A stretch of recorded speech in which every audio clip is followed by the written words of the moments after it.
ঈদ মানুষের জীবনে আসে সীমাহীন আনন্দ নিয়ে।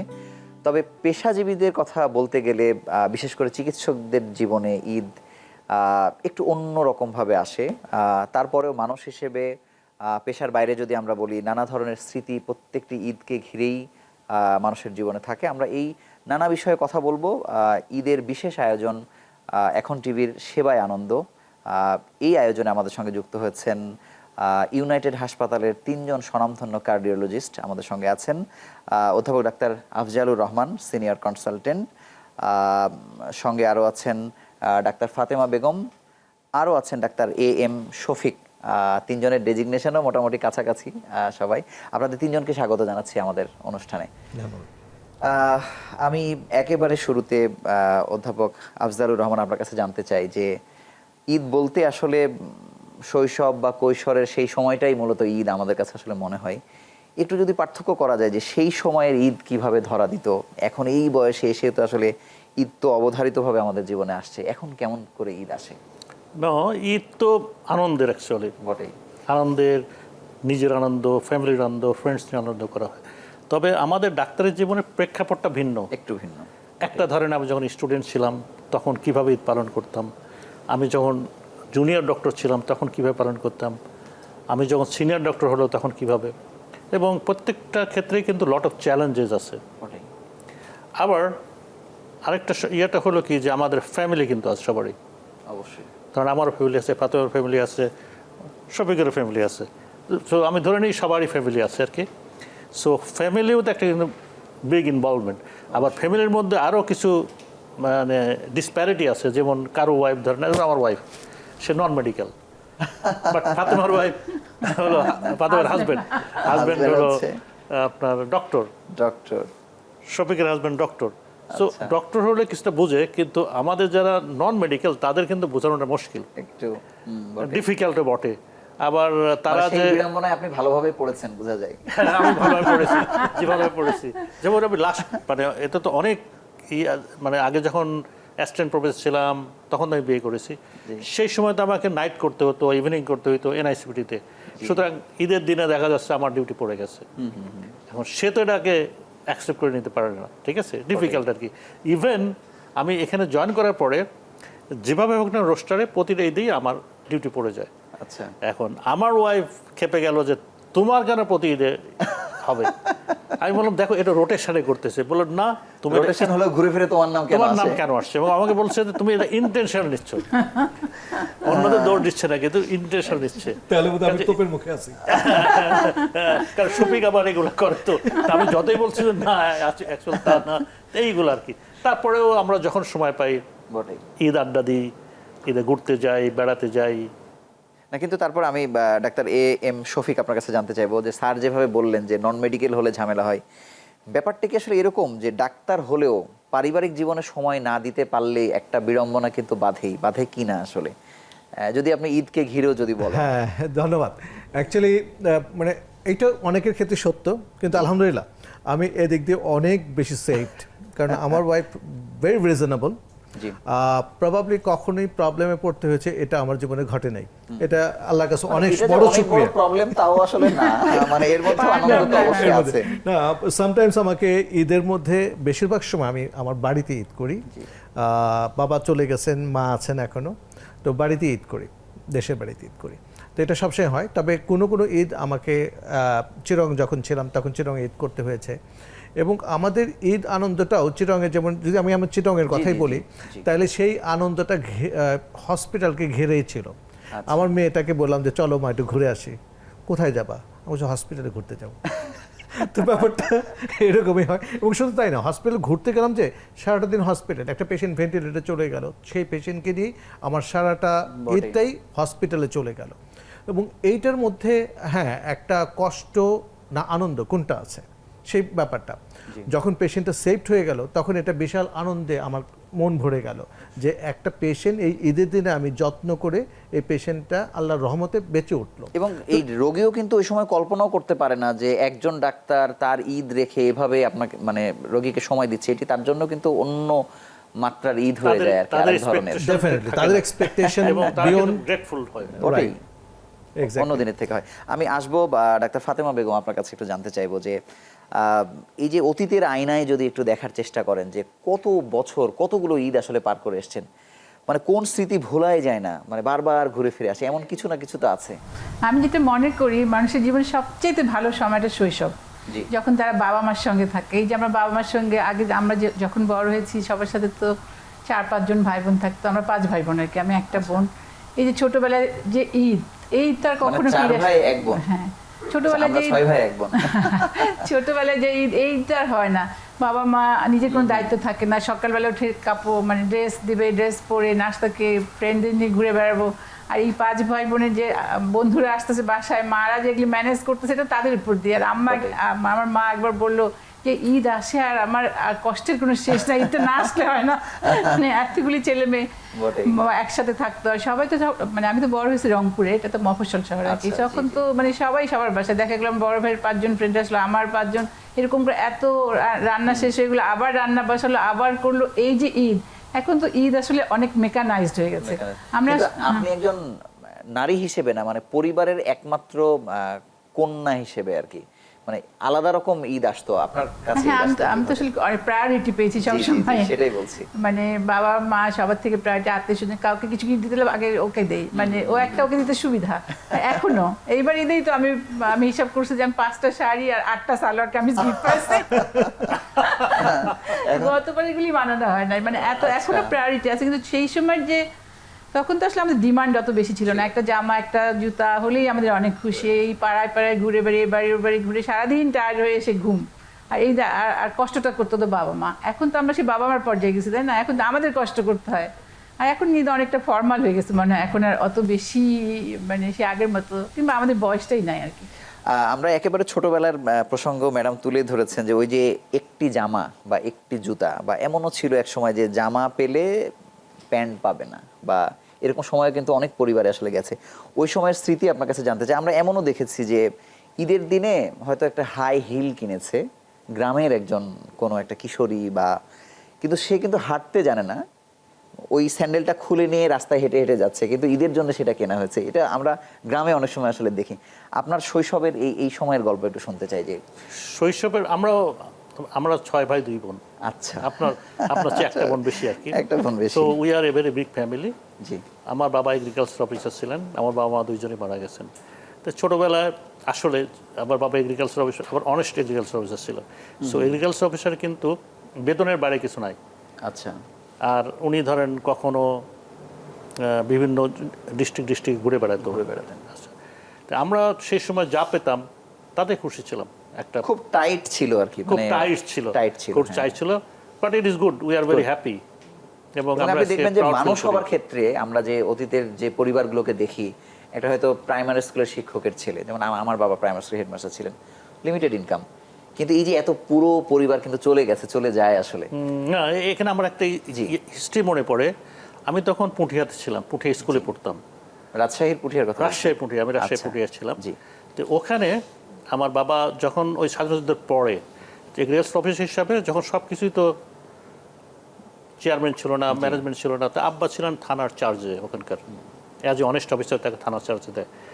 থানার চার্জে দেওয়ার পরে তখন আব্বা তো ওই সময় রিলিফ ডিস্ট্রিবিউশন করতো, গম ডিস্ট্রিবিউশন করতো, বিভিন্ন জিনিস ডিস্ট্রিবিউশন করতো। তো ওই সময় কিন্তু আমরা মনে পড়ে কিনা, আমি শুধু রুটি খেতে পারতাম না, আমাকে রাইস দিতেই হবে। মানে ছোটবেলা থেকে আমার অভ্যাস রাইস খেতে হবে। রাইস না থাকলে আমাদের রাইস হয়তো কখনো আসতো না। আচ্ছা। তখন আমার আব্বাকে বলছিলাম যে বাবা, তোমার এত অনিষ্টের কোনো দাম আছে? এই কথা কিন্তু বাবাকে বলেছিলাম যে আমাদের তো কষ্ট হচ্ছে। ওই সময় কিন্তু অনেকেরই কষ্ট হয়েছে, আমি বলবো 73 কথা, সবারই কষ্ট হয়েছে। তখন বাবা আমাকে বলেছিল, বাবা তোমার এই কথার উত্তরটা আমাকে আজকে তোমাকে দিব না, কিন্তু তুমি যখন বড় হবা তখন তো এটা বুঝতে পারবা। আমি এখন এই যে বড় গলা বলতে পারছি যে আমার বাবা একটা গণেস্ট অফিসার ছিল এবং তার ছেলে, আমরা আপনি গর্ববোধ করছেন? হ্যাঁ, গর্ববোধ করছি। আজকে বাবার কথা মনে পড়ে, বাবা নাই, বাট সেই বাবার হাত ধরে ঈদ করতে যাওয়ার যে স্মৃতি, মানুষের যারা বাবা হারিয়েছেন তাদের ওরকম একটা স্মৃতির কথা জানতে চাই, যে এখনো মনে পড়ে কিনা, সেই স্মৃতিগুলো আসে কিনা ভেসে? না, হাত ধরে মানে বাবার সাথে যাওয়া, হাত ধরে বলতে রূপক অর্থে আর কি, নামাজ পড়তে যাওয়া, একসাথে রেডি হয়ে যাওয়া। হ্যাঁ, যেতাম আমরা একসাথে রেডি হয়ে যেতাম। আমরা একসাথে রেডি হয়ে যেতাম, আমরা গ্রামের বাড়ি যেতাম, ঈদ করতাম এই। আর আমার মা যখন এখানে আসলেন তখন ফাতেমার কথা জিজ্ঞেস করে আমার মা চাইতেন যে আমরা সব ভাই বোন মিলে একসাথে একসাথে। এটা আবার আমার ওয়াইফ খুব ইয়ে করে, এনকারেজ করে এবং সে বলে যে না, ঈদের দিনে আমাদের সব মার বাসায় যেতে হবে।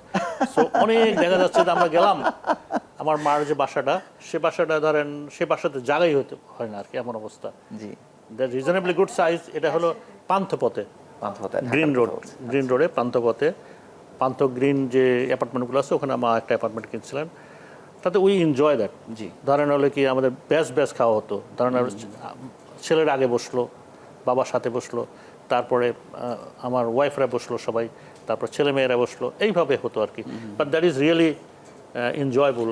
আপনি মায়ের প্রসঙ্গ নিয়ে এসছেন, আমি স্যারের কাছে একটু জানতে চাইবো যে ঈদের দিনে এই মায়েদের একটা ছোট সন্তান যারা থাকে তাদেরকে তৈরি করে দেওয়ার একটা ব্যস্ততা থাকে, সে গোসল করেছে কিনা, সে টুপিটা ঠিক মতো পরলো কিনা, মানে এই জায়গার গল্প একটু শুনতে চাই। আমি জানি না আপনার মা বেঁচে আছেন। জি, আমার মা এখনো আছেন, তো বয়স এখন 90+।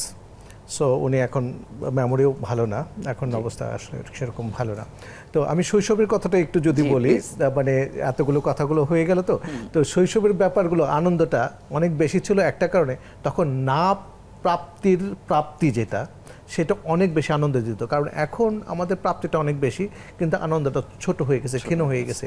সেই সময় আমরা ছোটোবেলায় কিন্তু অনেক কিছু পেতাম না। আমাদের জামা কাপড় নতুন বলতে ঈদের মধ্যেই ছিল, এবং সেই জামা কাপড়টাই পুরো বছর চলতো।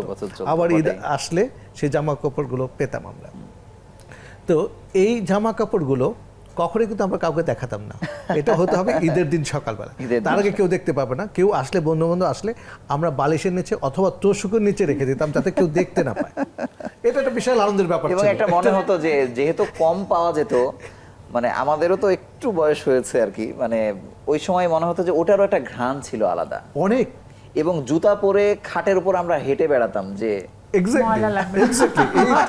এইটা যে আনন্দ, সেই আনন্দটা বোধহয় এখনকার বাচ্চারা পায় না। কারণ বাচ্চারা ফ্রিকোয়েন্টলি পাচ্ছে। যদি আমি একটা ছোট্ট উদাহরণ দিই, আমার বাচ্চাকে আমি চকলেট কিনে দেব, চকলেট কিনে নিয়ে আসছি, তো আমি আমার বাচ্চাকে বলি, বাবা তাড়াতাড়ি আসো, তোমার জন্য চকলেট নিয়ে আসছি, কোটা ওখানে রেখে দাও।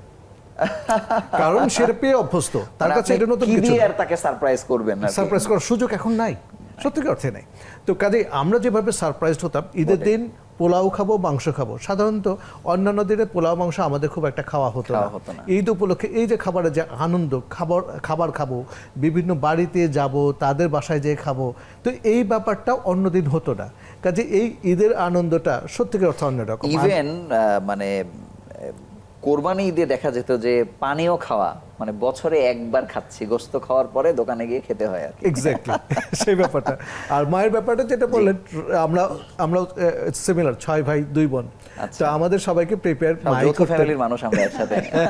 তো আমাদের মা তো রান্নাঘরে ব্যস্ত বেশি থাকতেন, তো আমাদের বড় ভাই বড় বোন এরা আমাদেরকে বেশি প্রিপেয়ার করতেন ঈদের জন্য। আর বাবা সবার আগে উঠে সবাইকে ডাকতেন, এবং বাবা সবার আগে রেডি হয়ে থাকতেন, হাতে একটা জায়নামাজ অথবা চাদর নিয়ে উনি রেডি থাকতেন, সবাইকে বলতেন, ডাকতে ডাকতে আমাদেরকে কান ঝাড়াপালা করে দিতেন, এবং আমরা অনেক কষ্টে উঠে গোসল টোসল করে ওনার সঙ্গে যেতে যেতে উনি খুব বকাবকি করতেন।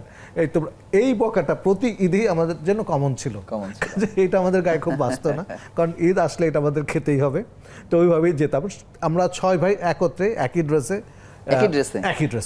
তো এইটা একটা মজার ব্যাপার ছিল, একই ড্রেসে যেতাম, এবং এখনো আমরা 6 ভাই একই সঙ্গে ঈদ করি এবং একই ড্রেসে যাই। দারুণ। এখনো কিনে দেয় ড্রেসটা সাধারণত হয় কি না, এখনো যেমন যদি পাঞ্জাবি হয় সেটা মানে অনেক সময় আমি কিনি, এবার আমার ছোট ভাই কিনেছে সবার জন্য। হ্যাঁ, এবার আমার ছোট ভাই কিনেছে, কিন্তু বেশিরভাগ সময় আমারই কেনা হতো, যে সবার জন্য আমি আগে কিনে ফেলি যে এই পাঞ্জাবিটা কেউ তোমরা কিনবে না, পাঞ্জাবি পায়জামাটা আমি কিনবো। শুধু এটি পাঞ্জাবির রঙই আসলে বিষয় নয়, এত বছর পরে, এতদিন পরে আপনারা যে এক রঙে থাকতে পারছেন, এই রেওয়াজ, এটি অবশ্যই আপনাদের ভালোবাসার গভীরতাকেই প্রকাশ করে। আপনাকে অসংখ্য ধন্যবাদ। আমরা একটি ছোট্ট বিরতি নিয়ে আলোচনায় ফিরছি।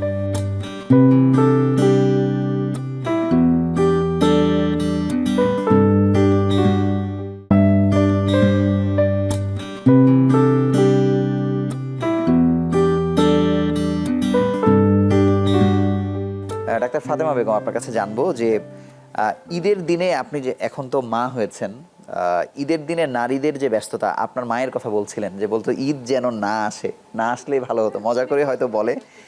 সেই কষ্ট আপনাকে কেমন পোহাতে হয় বা আপনার পেরেশানি কেমন কি যে থাকে? আসলে মানে আমাদের দেশে তো মেয়েরাই ফ্যামিলি মেনটেন করে, তাই না?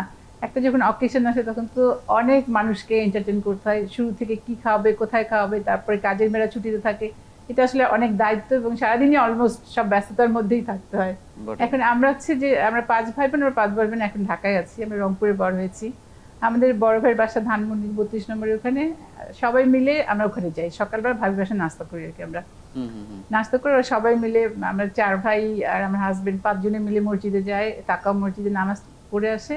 পড়ে আসার পর এটা হচ্ছে যে আগে তো রুটিনলি একদিন পর মানে একদিন এক বাসায় একদিন এক বাসায় দাওয়াত দিত, সবাই যেতাম একসাথে। এখন আর এটা সম্ভব না, কারণ আমাদের তো বয়স হয়েছে, সব বেশি টায়ার্ড হয়ে যায়, এত আর কাজ করা যায় না। এই জন্য এখন হচ্ছে আমরা একটা সবাই মিলে এক বাসায় আর কি পটলাক পার্টি টাইপ, সবাই খাবার নিয়ে আসলে একসাথে বসে আমরা আড্ডা টাড্ডা গল্প টল্প এটা করি।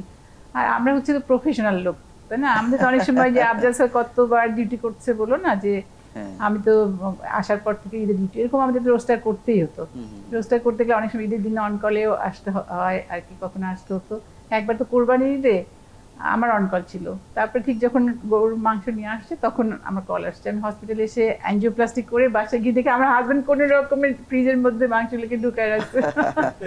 কাজে আসলে একজন ডাক্তার যে মানে সেবা দেয়, সেবা দেওয়ার পিছনে তো আমি আমার কষ্ট করছি, এনজয় করছি, কিন্তু আমার সঙ্গে কিন্তু সারাউন্ডিং এ যারা থাকে তারা অনেক এনজয় করে, তারা অনেক কষ্ট ফিল করে আর কি।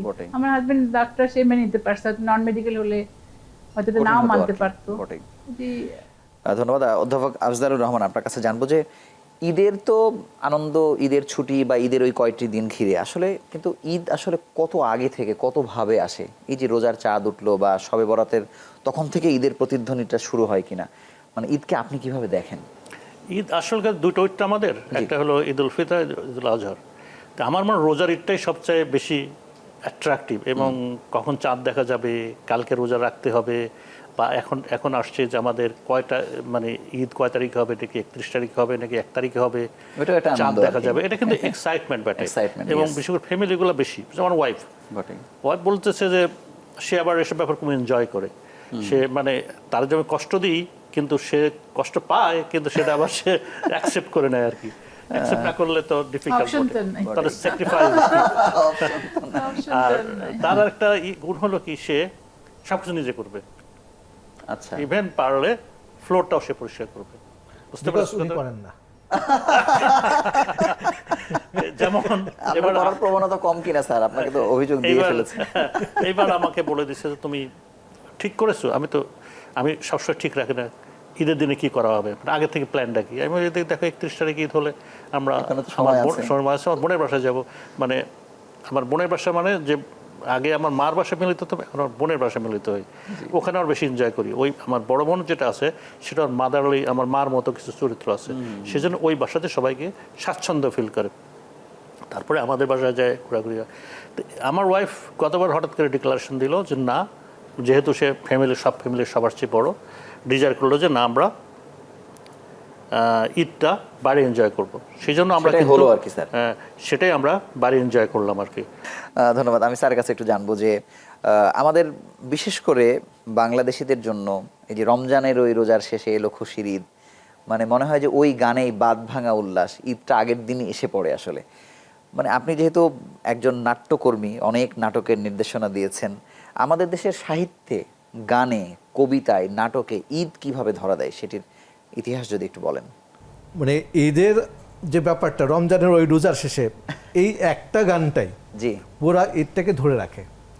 এখন এই গানগুলো খুব বাজে কিনা আমার মানে টিভি আমার খুব দেখা হয় না, সুযোগ হয় না।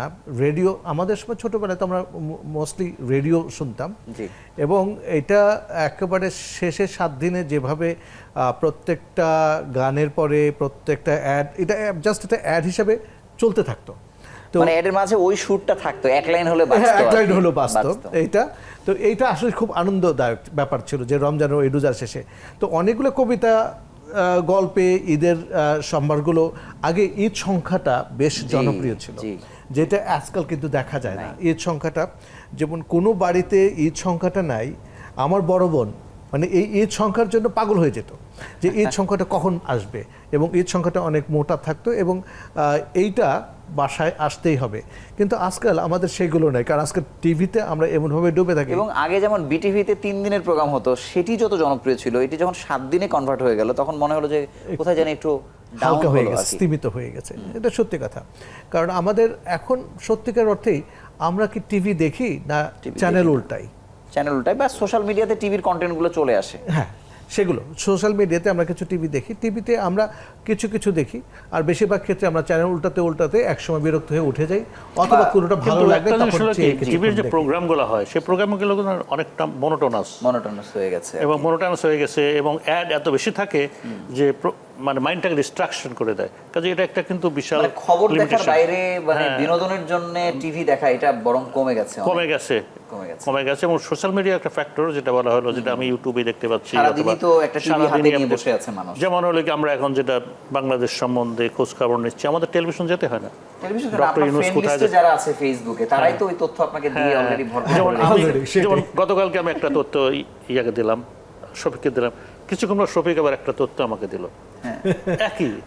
বটেই বটেই সেইভাবে মানে কোনো একটা যেই ঘটনাটা ঘটে যাচ্ছে সেটি টিভিতে দেখার আগেই সোশ্যাল মিডিয়াতে চলে আপনার আসছে। হাতে অলরেডি হাজির হয়ে আছে আর কি। আর সবচেয়ে বড় কথা, অনেকগুলো টিভি চ্যানেল, কাজেই সবাই অনেকগুলো করে প্রোগ্রাম করে, অ্যাকচুয়ালি সব প্রোগ্রাম তো আর কারোর পক্ষে দেখা সম্ভব না। আর তখন মন উসখুস করে যে ওইটাতে বোধহয় ভালো একটা প্রোগ্রাম হচ্ছে, তখন উল্টাতে থাকে, এই উল্টাতে থাকে। কিন্তু এটা একটা বড় এত সময় মানুষের নাই। মানুষ এক অল্প সময়ে অনেক তথ্য নিতে চায়, অনেক কিছু জানতে চায়। Exactly. 1 ঘন্টা ধরে একটি প্রোগ্রাম দেখবে বা 40 মিনিটের আগের যে মানুষের অনেক অফুরন্ত সময় ছিল সেই জায়গাটা কমে গেছে। সেটা তো অফুরন্ত সময় নাই। থেকে বড় কথা হলো যে একটা টিভি ছিল, একটা তাকে TV ছিল। ওই টিভিতে সবাই পুরো বাংলাদেশ একসাথে আনন্দ করছে। আনন্দ না, না, আগে তো টিভি ছিল হচ্ছে বিনোদনের একমাত্র মিডিয়া, তাই না? বটেই। আমি এখন এই তো মাসের নাটক, এই সপ্তাহের নাটক, তারপর আতিকুল হকের নাটক, এগুলোর জন্য তো বসে থাকতাম। হুমায়ুন আহমেদের আর আমরা হুমায়ুন যখন আহমেদের ছোট নাটক। ছিলাম সব বাসায় তো টিভি ইত্যাদির থাকতো জন্য না, বসে হ্যাঁ। থাকা। ইত্যাদির ইত্যাদির জন্য জন্য বসে বসে থাকে। থাকে। আর আমরা যখন ছোট ছিলাম তখন তো সব বাসায় টিভি ছিল না, ওই টিভি বটেই। সবাই কাজ টাজ শেষ করে যেই বাসায় টিভি ছিল সারা পাড়ার লোকজন এসে সেখানে ভিড় করে একদম বসার ব্যবস্থা করে দিতে হতো। মানে তারা বসে ব্যাটারিও থাকতো যে চার্জ না, করতো হ্যাঁ, টাকা নিয়ে আর কি। টাকা 1 এমনিতেও টাকা 2 আছে। টাকা এমনও আছে, মানে যে ক্লাবগুলো যে আছে আর কি, Right. সেটা দেখা যেত যে ঈদের এই প্রোগ্রামটা সবাই মিলে দেখবে বা খেলা। ম্যাডাম আপনাকে অসংখ্য ধন্যবাদ। আমরা আরো একটি ছোট্ট বিরতি নিয়ে আবার আলোচনায় ফিরছি।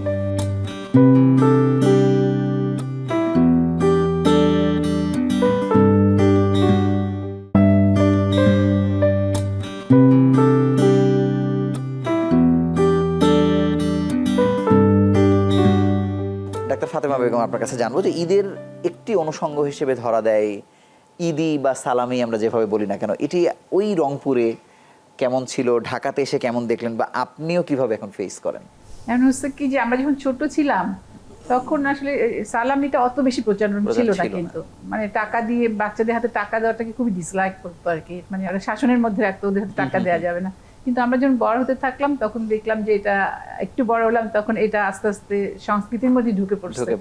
এখন তো বলে যে সালাম করতে হবে না, মানে আমার ভাস্তা আছে একটা, সে বলে কি এই আমি তোমাকে ঈদের শুভেচ্ছা ফোনে দিলাম, তুমি বিকাশে টাকা পাঠাবে, তোমার স্মার্ট হয়েছে আজকালকার বাচ্চারা। মানে ওরা এখন হচ্ছে কতগুলো চাচা ফুপু এরা কত আছে, কত টাকা দিতে হিসাব করে তারা কি প্রোগ্রাম করবে, কি করবে, এটা নিয়েই তারা একটা ইয়ে মনে করে ইনকামের সোর্স। এখন এটা একটা ইয়ে হয়ে গেছে। এখন আসলে মানুষ তো অনেক অ্যাফ্লুয়েন্ট হয়েছে। আমরা যখন ছোট ছিলাম বাংলাদেশের মানুষ তো আসলে এত অ্যাফ্লুয়েন্ট ছিল না, এত টাকা পয়সাও ছিল না হাতে, হিসাবের মধ্যে চলতো, কোনো রকমের চলতো, দিতেও পারতো না এক্সট্রা তবে টাকা। ছেলেমেয়েরা কিন্তু ইয়াটাকে আমার মনে হয় ঈদের কাপড়ের চেয়ে বরং এখন কিন্তু এই যে টাকাগুলো বেশি পছন্দ করে। সালামিটাকে বেশি সালামি এটা ঠিক টাকা না, মানে ওই অনুষঙ্গটাকে খুব মজা পায় আর কি। আমার মনে হয় যে আমি ঈদের একটা ড্রেসের চেয়েও কেউ যদি সালামি দেয় বা কেউ যদি একটা গিফট দেয় অ্যাজ ক্যাশ হিসাবে, তাহলে মনে হয় মোর ওটা কি যে ওরা এবং দোকানে গিয়ে আইসক্রিম খেলো, ব্যাংক থেকে নিয়ে আসা কর করে টাকা, সেটি 10 টাকার হতে পারে, 20 টাকার হতে পারে বা 100 টাকা, ওইটা নেয়ার একটা আনন্দ আসলে থাকে। এখন আর 10 টাকা না, 1000 টাকা দিয়ে এখন 500 এর above হয়ে গেছে। সেটাই। না, তোমার হলে কি 10 টাকাতে কিছু পাওয়া যায় না। হ্যাঁ, না, ওরা কি একটা যে রিজনেবল জিনিসও কিনতে হয় তাহলে মোর দ্যান 100 যেতে হবে।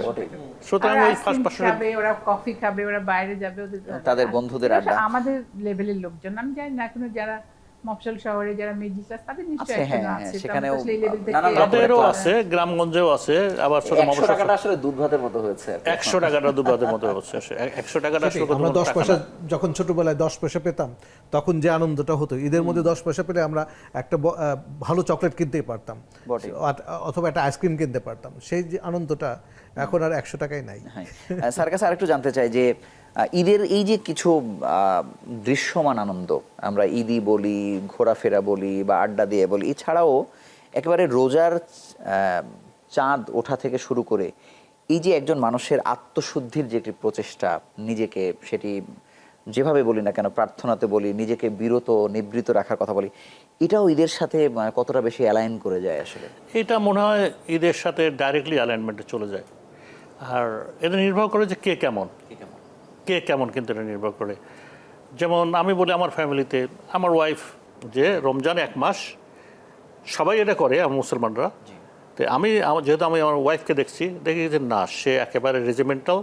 সে বলছে সে কোরআন পড়বে, সে বলেছে যে না, সে প্রতিটা রোজায় যাবে, এবং সে গেছে মসজিদে গিয়ে পুরো মসজিদ তার নামাজ পড়ছে। এটা তার একটা পেরেশানির মধ্যে ছিল, এটা আর কি। তার একটা এর মধ্যে ছিল। ইভেন শেষের দিকে এসে সে আবার দেখা গেল যে ইভিনিংয়ে চলে গেছে, কারণ মসজিদে জায়গা পাওয়া যায় না। আচ্ছা, আমার মেয়ে যেটা করে, মানে হাইয়েস্ট প্রায়োরিটির মধ্যে এসে গেছে তার কাছে আর কি, এবং আমি অতটুকু ইয়ে করতে পারিনি আর কি, এবং শি এনজয় ইট। কিন্তু এই যে আপনার আলোচনার মধ্যে শুরু থেকে এখন পর্যন্ত ম্যাডাম যে জড়িয়ে যাচ্ছে প্রত্যেকটি প্রশ্নে, ম্যাডামের সাথে আপনার একেবারে বিয়ে হওয়ার ওই সময়ে, মানে তখন ঈদের জন্য কি আলাদা কোনো ধরনের প্রস্তুতি বা প্ল্যানের ছিল কিনা, এরকম কিছু একটা গল্প জানতে চাই। আলাদা প্রস্তুতি ছিল, কিন্তু ওই ব্যস্ততার কারণে করা যায় না আর কি। হয়তো আমি আপনি সারা আপনি জীবন শাড়ি কাজ কিনে করায়। দিতেন, বাজারে নিয়ে শাড়ি কিনে দিতেন মাঝে মধ্যে, তবে রেগুলার কেনা হতো না। শুরুতে বিয়ের পর হ্যাঁ, নিয়ে যেতেন কিছু না? গিফট কেনা হতো না। শাড়ি তো আমার ওয়াইফ পছন্দ করতো না, আচ্ছা। কাজেই আমার ওয়াইফ ওই সালোয়ার কামিজ যেগুলো পরতো। জি। এখন তো হিজাব পরে বা বোরকা পরে, এখন ডিফারেন্ট আর কি। আমি স্যারের কাছে একটু জানতে চাই যে ঈদকে ঘিরে দেখবেন যে ফেতরা দেয়া আগে ভাগেই দিয়ে ফেলা, জাকাত কাদেরকে দেয়া হবে, আত্মীয় স্বজনকে একদম খুঁজে খুঁজে রাখা কাদের মধ্যে, মানে এটি ঈদটাকে কতটা পূর্ণতা দেয়? রমজান মাসের সারা মাস আমরা রোজা থাকি এবং পুরো মাসটাই আমাদের মনটা একটা পুত পবিত্র একটা অবস্থা একটা ধারণ করে প্রফুল্ল অবস্থায় থাকে, এবং ইনার সেন্সে। হ্যাঁ, এবং আমরা বলি যে যত জঞ্জাল আমাদের ভেতরে ছিল সেটা রমজান মাসেই এটা বেরিয়ে আসে বা চলে যায়। এবং রমজানকে 3টা ভাগও করা হয়েছে, মাগফিরাত, রহমত, নাজাত। মাগফিরাত এবং নাজাত। কাজে এই ব্যাপারগুলো আমাদের ভেতরে কাজ করে এবং কাজ করাটাই স্বাভাবিক। এবং তারপরে ঈদের মাধ্যমে এই রমজানের পরিপূর্ণতা ঈদের মধ্যে আসে। কারণ যদি বলা হয় যে ঈদের মাঠেই মানুষ ক্ষমা পায়। সমস্ত ক্ষমা পেয়ে তারপর বাড়িতে ফেরে, জি। তো এই ব্যাপারটা মনের ভিতরে অবশ্যই কাজ করে, কাজ সেই করে। ব্যাপারগুলো আসেই। আর মানে এটি রমজান আসলে যে সেভাবে পালন করে তার মাথায় এইটা খুব ভালোভাবে আসে, ডেফিনেটলি, আমি ক্ষমা পেলাম কিনা। হ্যাঁ সেটা ডেফিনেটলি। আর একটা তো হাদিস আছে যে রমজান মাসে ক্ষমা পেল না তার থেকে দুর্ভাগা আর কেউ নেই। সুতরাং এই রমজান মাসে যদি আমরা ক্ষমা না পাই তাহলে ডেফিনেটলি আমরা নেক্সট রমজান পাবো কিনা আমরা জানি না। সুতরাং আমাদের ভিতরে এই ভয়টা থেকেই যায়। সুতরাং আল্লাহ যদি আমাদেরকে কবুল করেন তাহলে এই রমজানে আমরা ক্ষমা পেতে পারি, সেটা একটা বড় জায়গা। আর সেই জন্য ঈদের নামাজের পরে সেই আনন্দ উৎফুল্লতা আরও বেড়ে যেতে পারে এবং বেড়ে যায় সবার মনে, সেটা একটা বড় জায়গা। আর আপনি যে প্রশ্নটা করছিলেন সেটা হলো ফেতরা তো অবশ্যই ঈদের নামাজের আগে যে কাউকে ফেতরা সম্পূর্ণ করতে হবে সেই ফেতরাটা। এবং এই ফেতরাটা যদি আমরা সম্পূর্ণ না করতে পারি তাহলে তো আমরা নামাজে যাব এই জিনিসটা আমরা চিন্তা করতে পারি না। কাজে এটা আগে থেকে প্ল্যান করতে হয় আমাদেরকে যে ঈদের আগের দিন রাতের মধ্যে আমরা ফেতরাটাকে কমপ্লিট, আমি ব্যক্তিগতভাবে এটা কমপ্লিট করবার চেষ্টা করি। এবং জাকাত যেটা সেটা আমি সারা বছর ধরে দিই, নট দ্যাট যে রমজান মাসে দিতে হবে সেটা না। এটা তো আমার সারা বছরের ক্যালকুলেশন এরকম থাকে যে এই ধরনের একটা জাকাত আমাকে দিতে হবে। এবং এই ক্যালকুলেশনটা যদি বেড়ে যায় যে সে রমজান মাসে এটা দেখা গেলো যে না আমার জাকাতটা একটু বেশি হবে, তখন আমি ওই অ্যাডজাস্টমেন্টটা রমজান মাসে করে দিই। কিন্তু আমার জাকাতটা ইউজুয়ালি সারা বছর ধরেই আমি এটাকে ফুলফিল। ধন্যবাদ। আমি ফিতরাটার সাথে অ্যাড করতে চাই। প্লিজ। ফিতরা হলো কি একটা ইম্পর্টেন্ট, কিন্তু ইট ইজ অ্যামাউন্ট কিন্তু খুব কম, বাট ইট ইজ। এখন ফিতরাটা হওয়া উচিত এরকম, যেটা বিশেষ করে আমার ওয়াইফ এটা শেয়ার করছে আমার সাথে, যাতে একজন ফ্যামিলিকে দিলে সেই ফ্যামিলির যেন ঈদের দিনে আমি যেভাবে এনজয় করছি, করছি সে যেন সেভাবে করতে সে পারে। সেইভাবে যেন করতে পারে। অর্থাৎ ওটাই। তাহলে কি করতে হবে, যেমন আমরা যেটা করেছি, যেমন চাল, তারপর দুধ, সেমাই সবগুলো মিলে একটা প্যাকেট করা হয়, যাতে আমি যেই এনজয়টা করবো খাবারটা খাচ্ছেন সেও যেন সেই খেতে খাবারটা পারে। হয়তো এখানে কিছু অ্যাডিশন দিতে হয় আর কি। জি। নাম্বার ফিক্সড করে আমরা 8টা বা 10টা ফ্যামিলিকে এটা দিয়ে থাকি। যে এবারও তাই দিয়েছি আমরা। স্যার আমি একটু অ্যাড করবো এখানে, সেটা হলো যে অ্যাকচুয়ালি ফিতরা কিন্তু 110 টাকা না, এবার বলা হচ্ছে 110 টাকা থেকে 2600 সামথিং অথবা 2800 something, I am not sure, সেরকম কিছু। কাজেই যার যার লেভেল অনুযায়ী Level যেভাবে অনুযায়ী। খরচ করেন তার পারিবারিক অবস্থানের উপরে তার ফেতরা নির্ধারণ করা হয়। এবং যদি আমি চিন্তা করি যে আমার ফেতরা 110 টাকাই হবে, এইটা বোধহয় ঠিক না, কারণ হচ্ছে আমি একটা লেভেল আছে আর কি। ডেফিনেটলি level, লেভেল আছে। কেউ খেজুর খায় 110 টাকা দিয়ে কিনে, কেউ খেজুর খায় 2000 টাকা দিয়ে কিনে, সুতরাং চিন্তা করতে হবে যে সে কিভাবে দিচ্ছে। ধন্যবাদ। আমি ম্যাডামের কাছে একটু জানতে চাই যে আপনারা দেখবেন যে পুরুষদের মধ্যে ঈদের জামাতের পরে একটা কোলাকুলি করার যে একটা একদম সিনার সাথে সিনা মেশানো বা হচ্ছে ক্ষমা চাওয়া বা করে দেয়া, নারীদের ব্যাপারটি অন্যরকম, কিন্তু নারীদের কাছে আসারও তো কোনো না কোনো অনুষঙ্গ আছে, বা আপনারাও নামাজ পড়ছেন বা বাসায় থাকছেন, আপনারা কিভাবে একত্রিত হন? শুধু এখন আসলে পরিবারের কথা আমি বলছি না। না, যেটা বলতে চাচ্ছি যে আসলে মহিলারা বিয়ের পর বাচ্চা হয়ে গেলে তাদের প্রায়োরিটি থাকে ফ্যামিলি। হ্যাঁ, Family, okay. ফ্যামিলির সাথে তাদের মিললে বাচ্চাদের খাওয়ালো, হাজবেন্ডকে খাওয়ালো, এর কিংবা বাইরে আসলে আত্মীয়স্বজন, খুব বেশি এর বাইরে খুব কম। মানে আমাদের আগের জেনারেশন তো কোনো রিলেশনই রাখতো না আত্মীয় স্বজনের বাইরে। এখন আমাদের জেনারেশন, আমাদের তো অনেক স্বাধীনতা আছে, মিডিয়া আছে, আমরা যোগাযোগ রাখি। আমরা হয়তো, আমি যেটা করি, হয়তো ঈদের দিন একটা সময় পেলে আমার সব ফ্রেন্ড, স্কুল ফ্রেন্ড যাদেরকে আমি ক্লোজ মনে করি, তাদের সঙ্গে টেলিফোনে একটা ঈদ মোবারক করি।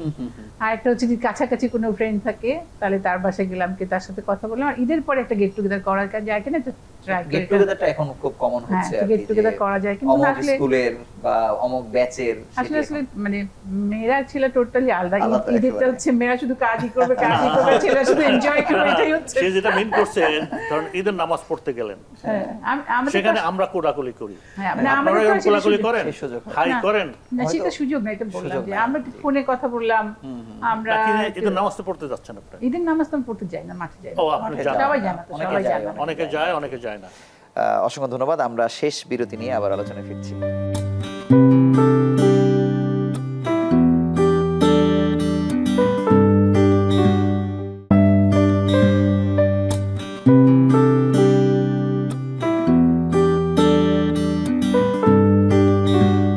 ডাক্তার শফিক, আপনার কাছে জানবো যে আপনার মনে পড়বার কথা যে ঈদ কার্ড একটা অন্যরকম অনুষঙ্গ ছিল, দেয়া বা নেয়া, বা একেবারে খুঁজে খুঁজে সুন্দর কার্ড নিয়ে আসা, সুন্দর করে লেখা, সেই সময়ের স্মৃতির কথা জানতে চাই। ধন্যবাদ। অ্যাকচুয়ালি ঈদ কার্ড যেটা আমাদের সময় খুব বেশি প্রচলন ছিল, এখন কিন্তু এটা নাই, একেবারেই একদম হারিয়ে গেছে। বরং ঈদ কার্ডটা সোশ্যাল মিডিয়াতে চলে যাচ্ছে, হ্যাঁ, আর কি। রাইট। একটা কার্ড এবং বানাচ্ছে, আমরা যখন ঈদ কিন্তু কার্ডের কথা ওইটাতে যে বললেন, মজা ছিল, ঈদ কার্ড কেনার মতো টাকা আমাদের ছিল না, খুব ছোটবেলার কথা আমরা বলছি। বানাতাম। তখন আমরা বানাতাম। আচ্ছা। ঈদ কার্ড এখনো মনে আছে, ঈদ কার্ড বানাতাম রং দিয়ে, পানির মধ্যে রং দিয়ে, তারপর কার্ডগুলোকে না, না, ভিজিয়ে অনেকদিন তুলতাম ফুল এবং শুকাতাম, ফুলের খুব পাপড়ি, পাতা শুকাতাম। চমৎকার হতো। অনেক সময় পাতা দিয়ে আমরা ঈদ কার্ড বানাতাম, এবং আলহামদুলিল্লাহ যে আমার হাতে লেখাটা খুব সুন্দর ছিল, মানে ডিজাইন করতে পারতাম আমি ছোটবেলা আচ্ছা। থেকেই ডিজাইন করতাম আমি বিভিন্ন ধরনের। তো আমি ডিজাইন করে ঈদ কার্ড তৈরি করতাম, এবং এটা দেবার একটা মানে ভীষণ একটা আনন্দের ব্যাপার কতগুলো ছিল। বানাতেন? মানে একটা তো আর বানাতেন না, বেশ কিছু বানাতাম আমাদের বন্ধু বান্ধবের মধ্যে। তবে আমরা কার্ডগুলো বানাতাম ছোট ছোট করে, ছোট ছোট ছোট ছোট। খরচ কমানোর জন্য। হ্যাঁ, ছোট ছোট করে কার্ড সেখানে বানাতাম। কিছু লেখা থাকতো, হ্যাঁ, ঈদ মোবারক লেখা থাকতো। ঈদ মোবারক লিখতাম, ভালো লাগার কথাগুলো অনেক সময় লিখতাম। অনেক সময় কোনো কবিতার দুটো লাইন তুলে লাইন দিতাম, লিখতেন। সেগুলো বিভিন্ন কার্ডে বিভিন্নভাবে এরকম করে আমরা এই ম্যাডামের মনে হয় এই স্মৃতিটা খুব রঙিন, একটু যদি শুনতে চাই আপনি কিভাবে বানাতেন বা কতগুলো হ্যাঁ, বানিয়েছেন। আমরা তো আগের থেকেই কাগজ কালেক্ট করতাম, তারপরে ফুল বইয়ের মধ্যে ফুলের পাপড়ি বইয়ের মধ্যে চাপা দিয়ে রাখতাম, পাতা বইয়ের মধ্যে চাপা দিয়ে রাখতাম, তার পাতা কেটে ফুল কিনে কার্ড বানাতাম। কার্ড তো সব ক্লাসে সবাইকে দেওয়া যেত না, যাদেরকে আপন মনে করতাম তাদেরকে ঈদের আগে কতগুলো কার্ড এরকম বানাতেন? 10 থেকে 20টা 10 এরকম। থেকে 20টা বানাতেন আর কি। এখানে কি মানে তখন এই কার্ডগুলো পরিবারের কেউ তো পেতো না, পেতো বন্ধু সার্কেলের। কাজিন টাজিন যদি কেউ কাজিন যদি নিজের থাকতো আর কি। ঘনিষ্ঠ মনে করতাম তাকে দিতাম আর কি। কারণ বাবা এখন- মাকে কিন্তু দিতাম না কখনো। এখন তো বাচ্চার বাবা মাকে দেয়, আমরা কিন্তু দিতাম না। এই কনসেপ্টটাই ছিল, বাবা মাকেও দেওয়া যায় এক্স্যাক্টলি না। ছিল না আমাদের বটেই। সময়। স্যারের কি এই জায়গায় বলবার কিছু আমার এত রোমান্টিক বিষয় নাই, তবে আমাকে যদি কেউ কার্ড দিত তাহলে আমার খুব ভালো লাগতো আর কি। ভালো লাগতো। এবং যদি বিশেষ করে ছেলেমেয়েরা কার্ড দেয় অথবা বন্ধু বান্ধব কার্ড দেয়, আমার খুব ভালো লাগতো। আমি বরঞ্চ দেওয়ার চেয়ে আমাকে যদি কেউ দিত তাহলে আমার বেশি ভালো লাগতো। দ্বিধাহীনভাবে স্যার বললেন। স্যার ঈদের তো সময় পার হলো, মানে ঈদের এখন যেভাবে আসছে, এই যে এত পরিবর্তন যে আসলে হয়ে গেছে, মানে এর মধ্যে কোন বিষয়গুলো ভালো লাগে, আবার কোন বিষয়গুলো আসলে মনে হয় যে না আগের মতো থাকলেই ভালো হতো? আমি এখনো বলি আগের মতো থাকলেই ভালো ভালো হতো, হতো। কারণ যখন অনেক বেশি আমরা পেয়ে যাই, আমি মানে আরেকটু উদাহরণ দিয়ে বলি। আমার বাবা, আমি তো মানিকগঞ্জে ঈদ করি, মানে ছোটোবেলার বেশিরভাগ সময় মানিকগঞ্জে কেটেছে। তো মানিকগঞ্জেই থাকতাম, ওখানে কিন্তু সব কিছু পাওয়াও যেত না। ইভেন গরুর মাংস, মানে গরু যদি জব হতো তাহলে মাইকিং করে তারপরে জব হতো, এবং সেটা হ্যাঁ। সপ্তাহে একদিনও না, মাসে একদিন হয়তো, সেই ব্যাপারটা। একটা সময় এটি আবার সপ্তাহ পর্যন্ত এসেছিল একটা সময় রাইট, হ্যাঁ। পর্যন্ত। তো ফল ফ্রুটসও অনেক বেশি পাওয়া যেত না। বাবা যখন ঢাকা থেকে নিয়ে আসতেন তখন আমরা অপেক্ষা করতাম, আঙ্গুর আসবে, ও, বেদানা আচ্ছা, এটাই আসবে, বলতে চাইছিলাম। পনির আসবে, আঙ্গুর কি দামি একটা ফল মনে হতো তখন। অমৃত মনে হতো, অনেক দামি ফল মনে অমৃত হতো, মনে হতো। আশ্চর্য। এখন টেবিলের উপরে আঙ্গুর পড়ে থাকে। পড়ে থাকে হ্যাঁ, মেনে এবং হচ্ছে। পড়ে পচে যাচ্ছে। এই যে পরিবর্তনটা, এই পরিবর্তনটা অ্যাকচুয়ালি আমরা পেতে পেতে এখন আমাদের পাবার যে আনন্দ সেটা আর নাই। সেটা নাই। ঈদের মধ্যে না পাবার ক্ষেত্রে ঈদের দিনে আমরা পেতাম যে আনন্দটা হতো, এখন বাচ্চারা সেই আনন্দটা বুঝতে পারে না। বললাম কিন্তু যে এখন তো গ্রামে যাওয়ার একটা আনন্দ থাকে। না, ওই যে প্রথম থেকে বললাম যে আমরা পোলাও বা বিরিয়ানি বলেন, সেটা ঈদের মধ্যেই খাওয়া হতো। অন্যান্য দিন খুব বড় গেস্ট কেউ আসলে তখন হতো, তাছাড়া হতো না। কাজে এই যে মুখিয়ে থাকা, ঈদের দিন আমরা এটা খেতে পারবো, মুখিয়ে থাকা, এইটা এখন আর নাই। এখন প্রতিদিনই পোলাও বিরিয়ানি কিছু না কিছু চলে। গতকালই আমি রান্না করেছি, সেটা হলো ভালো রান্না করে। আমার দম বিরিয়ানি বানিয়ে আমি করি, খাইয়েছি। এটা ভালো লাগে। এবং এটা অহরহই আমি রান্না করি। ঈদের মধ্যে আমার একটা রেসিপি আমার থাকে, কাজেই এইটা করে আমি আমার আর একটা বাড়তি যে আনন্দ পাই, আমার বাচ্চারাও পছন্দ করে আমার রান্নাটা এনিহাউ। এবং ঈদের না, মধ্যে আমরা পছন্দ করি। আমরা যেহেতু টেস্ট করি নাই, মানে আমরা খেয়েছি। আমাদের টেস্ট করতে হবে আর কি। আচ্ছা, সো আমি একটু পছন্দই করি রান্না বান্না করতে, এটা আমার হবি বলতে পারেন। মানে সময় থাকলে আমি রান্নাঘরে একটু ঢুকে যাই। আমার ওয়াইফ মাঝে মাঝে একটু বিরক্ত হয়, কারণ একটু ফেলে ছুটে রাখি, তো সেই জন্য একটু বিরক্ত হয়, পরে একটু গোছানো সেইটা একটু সমস্যা হয়ে যায়। আদারওয়াইজ সবাই পছন্দ করে, তো বাচ্চারাও পছন্দ করে। সেই জন্য ঈদের মধ্যে আমি সাধারণত মানে একটা রেসিপি আমার নিজস্ব রাখি, থাকেই, এবার সবাই কি পছন্দ ছিল? করে। এবার কি ছিল? এবার যেটা ছিল সেটা আমি মানে এবার সরাসরি আমার ইচ্ছে না, আমার একটা প্রজেক্ট ছিল যে এইভাবে রান্না করতে হবে। আমার বড় ভাবি আবার আমাকে মানে আপনি রান্না যেহেতু নাট্য নির্দেশক, সেই অনুযায়ী এখানে আপনি এই কাজ করেছেন। মানে আমাকে রান্না করে ঢুকতেই দিতে চায় না, তো আমি বলছি ঠিক আছে, রান্নাটা এইভাবে হোক, আমরা জয়েন্ট ভেঞ্চারে করি। আমরা সেইভাবে অনুষ্ঠানের একেবারে শেষ প্রান্তে একটা করে স্মৃতি জানবো অতীতের কোনো না কোনো একটা ঈদের, যেটি এখনো হৃদয়ে গেঁথে আছে। আমি ম্যাডামকে দিয়ে শুরু করছি। আমাদের ঈদের স্মৃতি খুব রিচ আর কি। আমার আম্মা রংপুরে থাকতেন, আমাদের একটা বাসা ছিল, আমরা সব ভাই বোন সেখানে যেতাম ঢাকা থেকে, গিয়ে পৌঁছাতাম, টায়ার্ড থাকতাম, ওখানে থাকতাম। তো আমরা একটা রাতের বেলা, ঈদের রাতে একটা সাংস্কৃতিক অনুষ্ঠান করতাম। তো বিভিন্ন কম্পিটিশন হতো, বাবারা কম্পিটিশন করতো আর বাচ্চারা জাজ থাকতো। আচ্ছা, তারপরে দেখা গেল বাচ্চারা যে just হ্যাঁ, তারপরে দেখা গেল যে একজনের বাবা যখন জিতে গেল, তখন তার আরেকজনের বাচ্চা কেঁদে কেঁদে মানে আমার বাবা কেন পারতেছ না, আমার বাবা একদম বোকা বলে কান্না তুলছে। এটা আমাদের খুব, মানে এই স্মৃতিগুলি খুব নাড়া দেয়। এখন আমার আম্মা তো আর নাই, উনি চলে গেছেন। এখন আর একসাথে করা হয় না, যার যা ইন্ডিভিজুয়ালি ঈদ করি। তো তবে খুব ইউনিক, মানে এটি আমরা শুনিনি আর কি অন্য কারো কাছে। হ্যাঁ, স্যার যদি একটু কোনো একটা স্মৃতির কথা বলতেন। আমাদের স্মৃতির কথা যেটা আমি বলেছি, যে আমাদের পুরো ফ্যামিলি যখন, আমার মেয়ে সহ আমরা যখন একত্রিত হতাম মার বাসায়, এবং মা এটা এত খুশি হতো, এবং তার সাথে আমরাও খুশি হতো। উনি আছেন তো? উনি এখন মারা গেছেন, কাজেই সেই ভ্যাকেন্সিটা ফেস করি আমরা, এবং ওই সময় আমরা বেশি এনজয় করছি। আমার ওই চিঠিতে আজকে মনে পড়ে। আর আমার মা প্রচুর সুন্দর সুন্দর রান্না করতো, বিভিন্ন ধরনের ভ্যারাইটি রান্না করতো, আর আমি আবার একটু ভোজন বিলাসী আর কি। সুতরাং আমার মা আমাকে একটু প্রায়োরিটি দিত আর কি, আমাকে আর মেয়েকে প্রায়োরিটি দিত। হ্যাঁ, আবার আমার মেয়েকেও প্রায়োরিটি দিত। সুতরাং আমার মেয়েও খুব এনজয় করতো, তার দাদিকে খুব পছন্দ করতো। মানে আপনি যে কথা মানে তুললেন, মানে আমার বড় ভাই মা মারা যাওয়ার আগে মারা যাওয়ার কারণে, মানে উনি এতটা বেশি শক, তার 1 বছর পরে উনি মারা গেছেন, যদি কোভিড ইস্যু ছিল, মানে বড় বাচ্চার সঙ্গে মায়ের একটা অন্যরকম অন্যরকম সম্পর্ক থাকে। স্যারের কাছে শেষ প্রশ্ন হিসেবে জানতে চাই যে একটি স্মৃতি আমাদেরকে একটু শোনাবেন। প্রত্যেকটা ঈদই স্মৃতি, বরং আমি বলি যে ঈদের এখন দুঃখ কি, দুঃখটাই বলি। সেটা হলো যে আমরা 6 ভাই যে বলেছি যে সবাই এক ড্রেসে যাই এবং সবাই একসাথে চলি, ঈদের দিন একসাথে যাই, এবং সকালবেলা ঘুম থেকে বাবা রাগারাগি করতেন, কেন উঠছি না, কেন দেরি হয়ে যাচ্ছে। আমরা সবসময় সেন্ট্রাল জামাতটাই ধরতাম এবং বাবা বকাবকি করতেন, সেটা এখন মিস করি। এটা সত্যিকার অর্থেই মিস করি, কারণ বাবা সবার আগে রেডি হয়ে যান।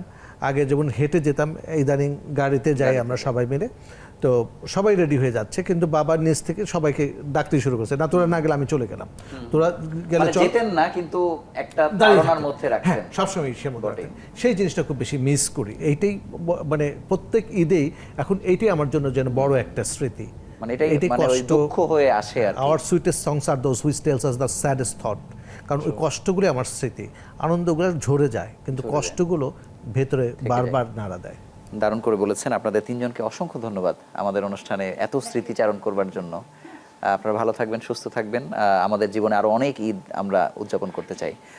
মানুষের জীবনের কত ঈদ আসলে আমরা পার করে এসেছি বা সামনে পার করব। ঈদ এক ঝলকে আমাদের জীবনের অনেক স্মৃতি সামনে নিয়ে আসে। কোনোটি আমাদেরকে ভীষণ আনন্দ যেমন দেয়, কোনোটি আসলে আমাদের ভেতরে একটু কষ্টের দোতনা সৃষ্টি করে। তো সব মিলিয়ে তো আসলে ঈদ আসুক আরও আনন্দ নিয়ে, সেই প্রত্যাশায় শেষ করছি। ঈদ মোবারক।